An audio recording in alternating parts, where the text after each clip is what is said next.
You're staring at a screen. There's something in your cart. Maybe it's $2,000. Maybe it's $500. Your cursor is sitting on the button that says, buy now, and you're doing that thing we all do, that little internal tug-of-war between, I deserve this, and, should I really be spending this right now? You wait a second. You close the tab. Or you don't. Either way, you make the call the same way most people do, based on a feeling. But here's what's actually going on inside the head of someone worth $10 million right now. They're not agonizing, they're not white-knuckling their willpower. They're running a number. A specific, almost boring, mathematical filter that decides in about 2 seconds whether a purchase is even worth thinking about. It's called the 1% rule. And once you understand it, you'll never look at a price tag the same way again. Here's the basic idea. Before making a non-essential purchase, you ask one question: does this cost more than 1% of my total net worth?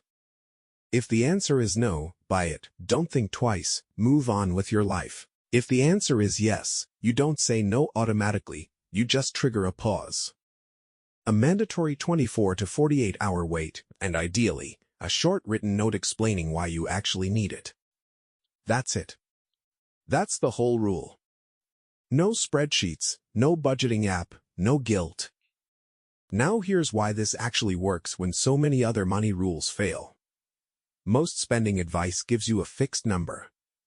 Don't spend more than $50 on shoes. Don't spend more than $20 eating out. The problem is, fixed numbers don't scale. $50 means something completely different to someone with $3,000 in savings than it does to someone with $3 million. The psychologist Daniel Kahneman spent decades studying how people make decisions around money, and one of his most well-known findings was something called anchoring, the way an arbitrary number, once it's in your head, quietly shapes every decision that follows, even when it has nothing to do with your actual financial reality. Fixed dollar limits are anchors.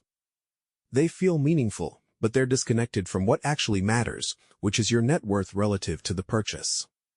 A percentage-based rule fixes that.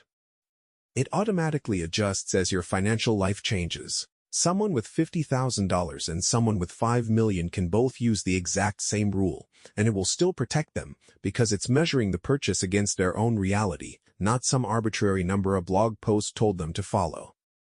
Think about two people standing in the same electronics store, looking at the same $800 laptop. One of them has a net worth of $20,000. For them, that laptop is 4% of everything they own, a real decision, worth pausing on. The other has a net worth of $400,000. For them, it's a fifth of 1%, background noise. Same price tag. Completely different level of financial weight. A fixed budgeting rule can't tell the difference. The 1% rule always can. But here's where it gets interesting. The rule isn't really about the purchase at all. Stick with me for a second, because this is the part most people miss. The real function of the 1% rule isn't restriction. It's protecting something much bigger, your compounding growth. Let's do the math, because it's more dramatic than it sounds. Say you're 25 years old, and you skip a $1,000 impulse purchase, and instead you invest it in something that tracks the market, historically averaging around 7% a year after inflation. By the time you're 55, that $1,000 has grown to roughly $7,600. Not massive. But now imagine that decision repeating. Every impulse purchase you redirect instead of spend. Suddenly you're not talking about thousands. You're talking about a genuinely different retirement. This is the part that surprised even researchers at Fidelity, who've tracked millions of retirement accounts over decades. Small, consistent early contributions outperform larger, later contributions almost every single time, purely because of how much longer the money has to compound. There's a similar pattern in a well-known study out of Boston College's Center for Retirement Research, which found that the timing of a dollar matters almost as much as the size of it. A dollar invested at 25 is doing fundamentally different work than a dollar invested at 45, even if the amount is identical. The 1% rule, without you even realizing it, is a filter that pushes more of your dollars toward the earlier, more powerful version of that timeline. So the 1% rule isn't a spending rule. It's a compounding protection rule wearing a spending rule's clothes.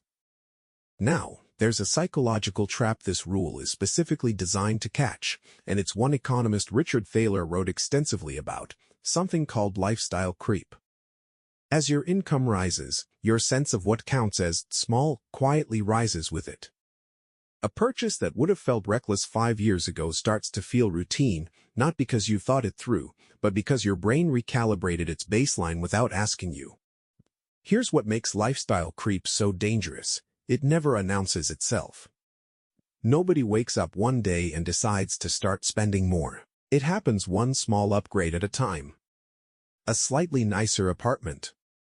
A slightly newer car. A subscription here, a delivery order there. Each one feels justified in the moment, because each one is being compared to your current baseline, not your actual financial position. The 1% rule interrupts that recalibration. It doesn't care what felt normal last year. It only cares what your money actually is, right now, today. So how do you actually use this if you're not sitting on millions? Same math, smaller number. Take your total net worth, everything you own, minus everything you owe, and find 1% of it. If your net worth is $40,000, your number is $400. If your net worth is currently zero, or even negative because of debt, your number is effectively zero, which is its own kind of useful information. It tells you plainly that this isn't the season for impulse spending, it's the season for building the base the rule will eventually protect. Let's actually walk through it, because the math takes about 10 seconds. Add up your savings, your investments, the value of anything you own outright, then subtract your debts, your loans, whatever you owe on a credit card. Whatever number is left, move the decimal point 2 places to the left. That's your number. If it comes out to $60, $60 is your line. If it comes out to $6,000, that's your line instead. Nothing about the process changes, only the number does. And when a purchase does cross that line, you don't ban yourself from buying it.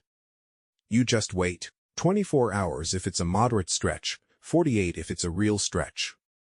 Write down, in 1 or 2 sentences, why you actually want it. Not why it's on sale. Not why everyone else has one. Why you, specifically, want it. Most of the time, that pause quietly kills the urge on its own. Behavioral researchers have a name for this. They call it the cooling-off effect, and it's one of the most consistently observed patterns in spending psychology. The urgency you feel in the moment of wanting something is almost never as strong 48 hours later, and when it doesn't fade, when you come back after 2 days and you still want it, that's usually a sign it was never impulse spending to begin with. It was a real decision that just needed a little space to prove itself. There's one more layer worth understanding. The 1% rule scales in both directions, which is what makes it something you can carry with you for the rest of your financial life. Right now, your number might be small. $40, $100, maybe even nothing at all. That's fine.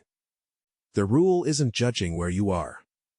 It's just quietly recalibrating alongside you, so that the exact same habit that protects someone with $40,000 will still be protecting you when you have $400,000 or $4 million.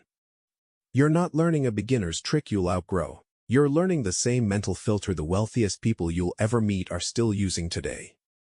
It's also worth saying what this rule is not. It's not a rule about deprivation. Millionaires who use this framework still buy things. They still enjoy their money. The 1% rule was never designed to make you spend less overall. It's designed to make sure the spending you do isn't quietly draining the exact dollars that we're about to start compounding into something bigger.